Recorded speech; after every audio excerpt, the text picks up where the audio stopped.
नमस्कार बच्चों, एक बार फिर से आप सभी का स्वागत है एमसीक्यूज़ की क्लास के अंदर। तो कैसे हो आप सब? उम्मीद करता हूँ शानदार आपकी तैयारी चल रही होगी प्रयोगशाला सहायक हेतु, क्योंकि ऐसी भर्ती दोबारा नहीं आने वाली है ना बच्चों।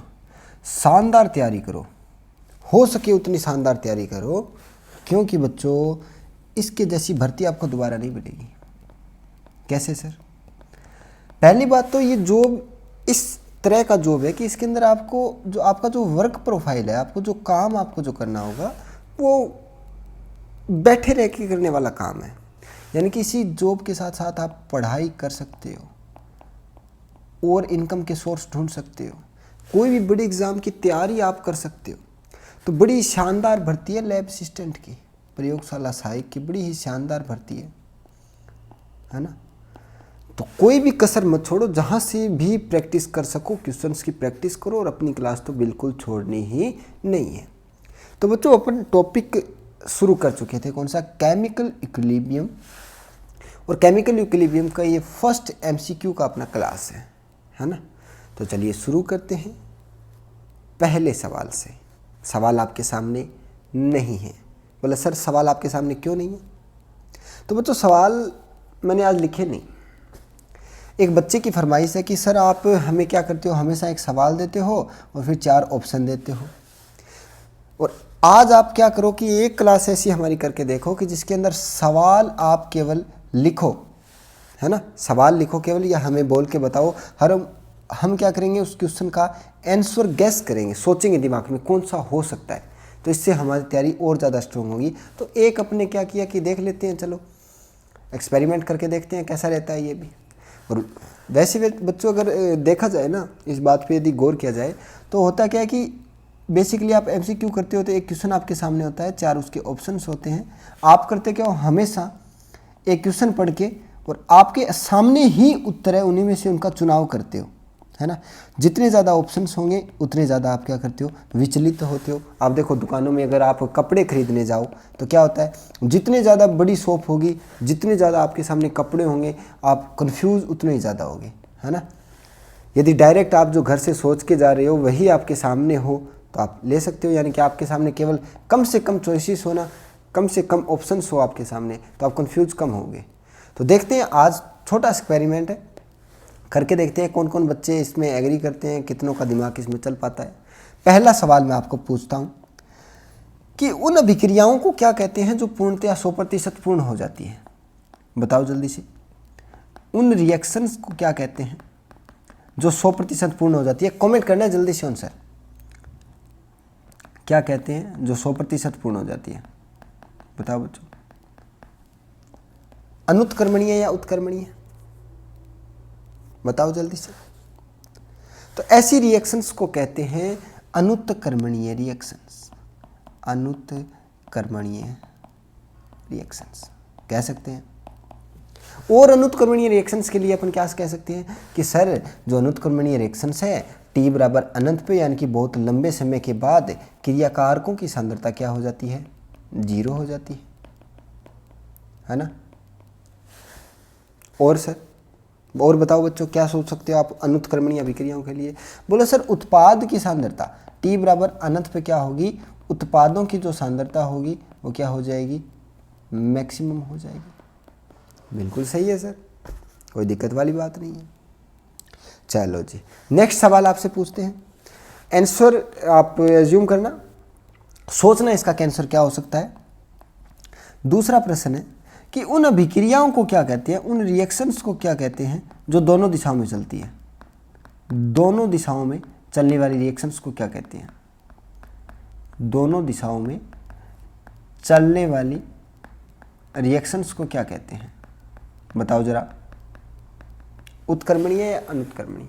बड़ा ही सिंपल सा सवाल है, और ऐसा ही सवाल आपके लैब असिस्टेंट 2016 वाले एग्जाम के अंदर पूछा गया था। तो बताओ दोनों दिशाओं में चलने वाली रिएक्शंस को क्या कहते हैं? तो बिल्कुल आसान सा जवाब है कि सर उसे कहते हैं क्या, क्या उत्क्रमणीय अभिक्रिया। क्या उत्क्रमणीय अभिक्रिया उसे कहते हैं। ठीक है, उत्क्रमणीय अभिक्रियाओं के लिए आप और क्या सोच सकते हो? तो आप कहोगे सर हम सोच सकते हैं कि जो उत्क्रमणीय अभिक्रियाएं होती है ना, वो T=0 पे पर देखें क्रिया कारकों की सांद्रता, अगर देखें क्रिया कारकों की सांद्रता अपन देखें तो वो मैक्सिमम होती है। क्या? मैक्सिमम। लेकिन T अनंत पर अपन देखते हैं ना सर, उत्क्रमणीय अभिक्रियाओं में T अनंत पर यानी कि बहुत समय बाद क्रिया कारकों की सांद्रता 0 नहीं होती।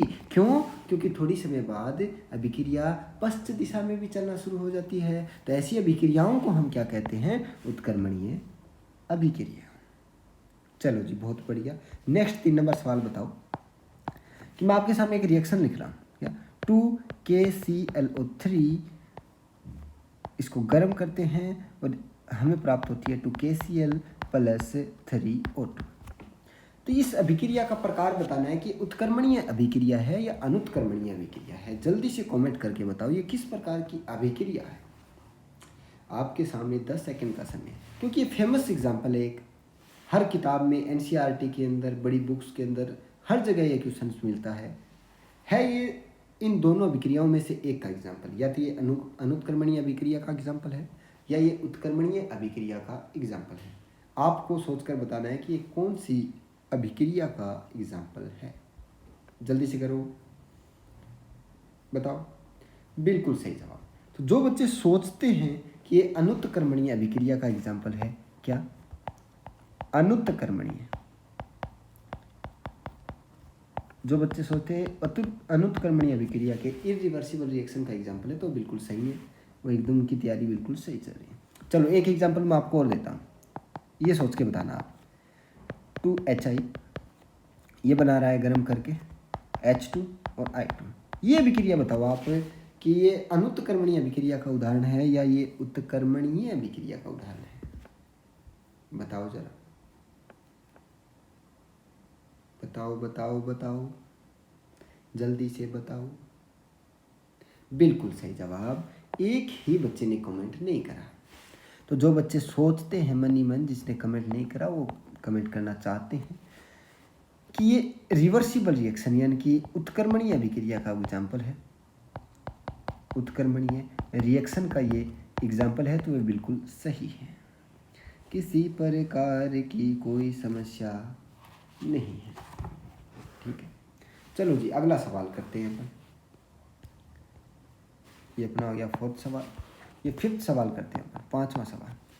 आपको बताना है बच्चों कि जो साम्य होता है ना, वो किस प्रकार की रिएक्शन के लिए होता है, किस प्रकार की रिएक्शंस के लिए अपन प्रयोग करते हैं साम्य, ये आपको बताना है। जल्दी से बताओ, उत्क्रमणीय प्रकार की रिएक्शंस के लिए होता है या अनुत्क्रमणीय प्रकार की रिएक्शंस के लिए? जल्दी से बताओ मेरे बच्चों, मेरे कच्छों, जल्दी से बताओ यार, क्या सोचते हो? साम्य किस प्रकार की रिएक्शंस के अंदर देखा जाता है, अनुत्क्रमणीय या उत्क्रमणीय? तो यार ये तो बड़ा सिंपल सा सवाल है कि साम्य की जो अपन बात ही करते हैं वो उत्क्रमणीय रिएक्शनों में, उत्क्रमणीय रिएक्शंस में उनकी बात करते हैं। क्यों सर? क्योंकि उत्क्रमणीय जो रिएक्शंस होती है वो दोनों दिशाओं में चलती है। क्या? दोनों दिशाओं में चलती है। पहले हमारे पास A व B थे, हमें C D चाहिए थे। ठीक है, तो थोड़ी देर तक तो अभिक्रिया इधर दिशा में चली, फॉरवर्ड डायरेक्शन में, लेकिन सी डी बनने के बाद उसी परिस्थिति में सी डी मिलकर वापिस से ए व बी बनाने लगे, यानी कि बैकवर्ड दिशा में। यानी कि जब उस समय, जिस समय, किस समय, जिस समय, कौन से समय, उस समय जब ए प्लस बी मिलकर सी व डी बना रहे हैं, उसका वेग, यानी कि मैं कहूँ अगर अभिक्रिया का जो वेग है वो बराबर हो जाए पश्च अभिक्रिया के वेग के, तो वो कौन सी दिशा में हो सकता है, कौन सी अभिक्रिया में हो सकता है? अरे पश्च दिशा में अभिक्रिया चलेगी तो वेग होगा ना। अगर पश्च दिशा में अभिक्रिया नहीं चलेगी तो पश्च दिशा में वेग भी नहीं होगा।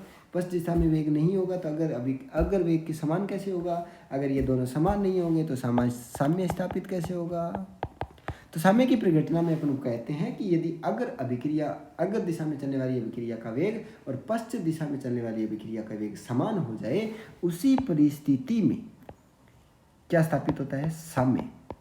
वह घटनाक्रम क्या कहलाता है? साम्य। तो साम्य की जो बात है वो अपन उत्क्रमणीय रिएक्शंस के अंदर करते हैं। सिंपल सी बात है। अरे कर सकते हो ना आसानी से, कोई दिक्कत वाली बात नहीं है।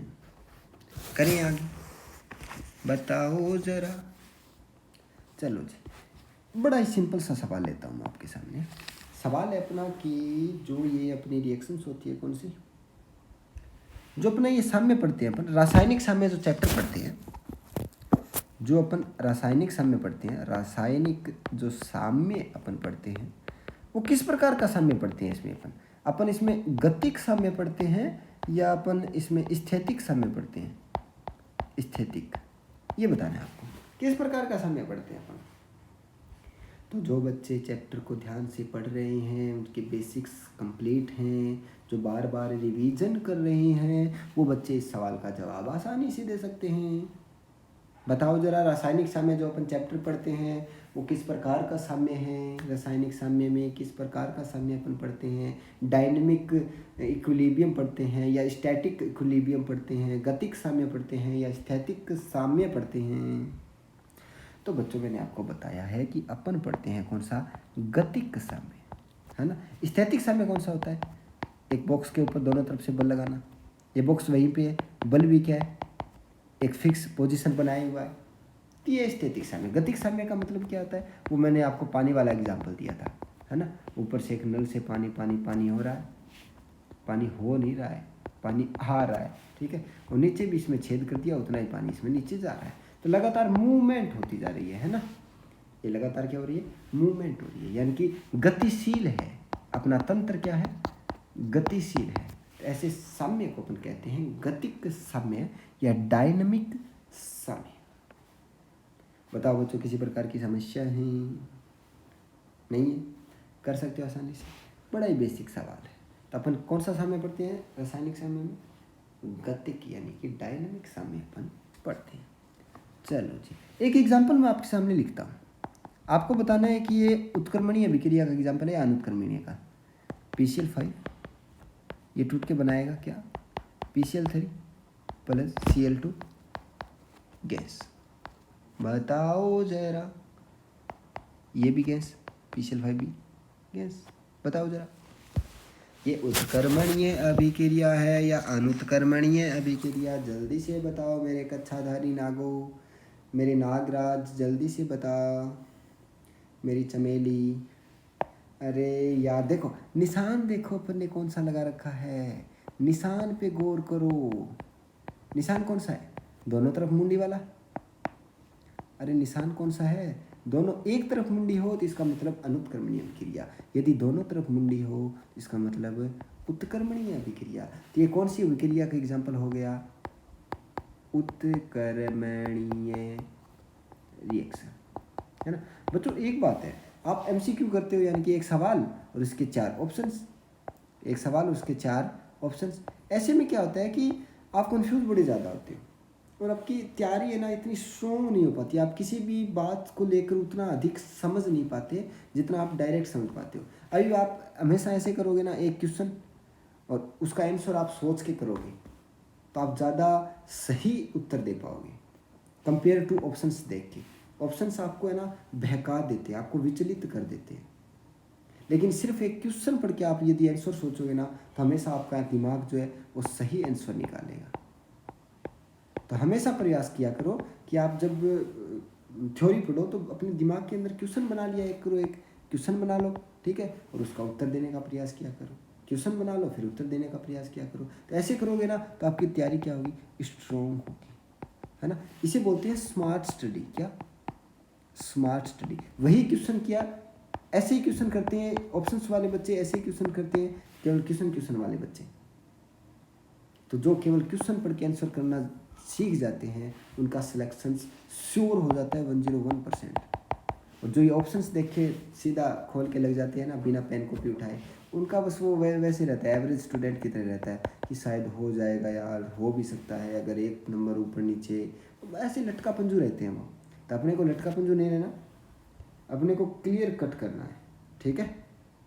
कोई समस्या वाली बात नहीं, कर सकते हो, ठीक है। चलो जी आगे चलें,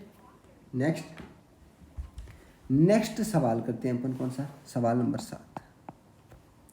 सवाल नंबर 7 अपना कहता है कि जो साम्य स्थिरांक होता है जिसे अपन के ई लिखते हैं वो क्या होता है।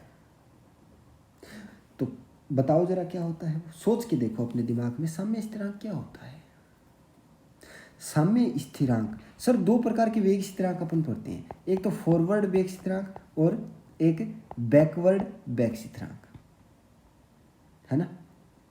एक तो फॉरवर्ड कौन सा स्थिरांक, फॉरवर्ड और एक बैकवर्ड। तो जो ये फॉरवर्ड का जो वेग स्थिरांक है और जो बैकवर्ड का वेग स्थिरांक है, इन्हीं का जो अनुपात होता है वो कहलाता है क्या, साम्य स्थिरांक। अरे सोच सकते हो, ऐसे सोचना डायरेक्ट आना चाहिए, आपके सामने आ गया साम्य स्थिरांक तो डायरेक्ट दिमाग में आना चाहिए फॉरवर्ड रिएक्शंस का वेग स्थिरांक और बैकवर्ड रिएक्शंस का वेग स्थिरांक का जो अनुपात होता है उसे क्या कहते हैं, साम्य स्थिरांक। इतना स्पीड में आपके सामने सारी डेरिवेशंस आपके दिमाग में होनी चाहिए, तभी आपका सिलेक्शन श्योर होगा, क्योंकि कंपटीशन बहुत टफ है बच्चों। ठीक है, तो आपको उल्टा नहीं सोचना है, के बी अपॉन के एफ नहीं सोचना है, आपको क्या सोचना है, के एफ अपॉन के बी। ठीक है, तो इनका अनुपात ही क्या कहलाता है, इनका अनुपात ही क्या कहलाता है बच्चों, साम्य स्थिरांक। ठीक है, तो बच्चों आज के लिए इतने क्वेश्चंस करते हैं, बाकी क्वेश्चंस नेक्स्ट कल बड़े ही शानदार क्वेश्चन आपके लिए बड़ी बड़ी क्लास अपन करेंगे, शानदार क्वेश्चंस की, प्रीवियस ईयर क्वेश्चंस की, महत्वपूर्ण क्वेश्चंस की, जो आपकी प्रयोगशाला सहायक 2022 में आने की संभावना जिनकी बनी रहेगी, है ना।